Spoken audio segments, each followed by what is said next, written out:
আসসালামু আলাইকুম। Hello everyone, আশা করি সকলেই ভালো আছেন।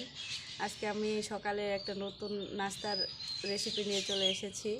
তো বাসায় তেমন কিছু ছিল না, ধানের আটা ছিল, তো ভাবলাম যে এটা দিয়েই কম সময়ের মধ্যে কিছু একটা বানিয়ে দিই। তো আমি এখন চিতই পিঠা বানাবো।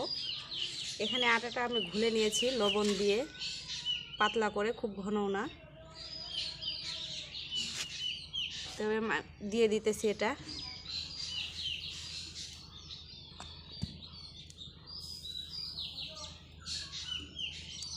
এরপর এটাকে আমি ঢাকা দিয়ে দিব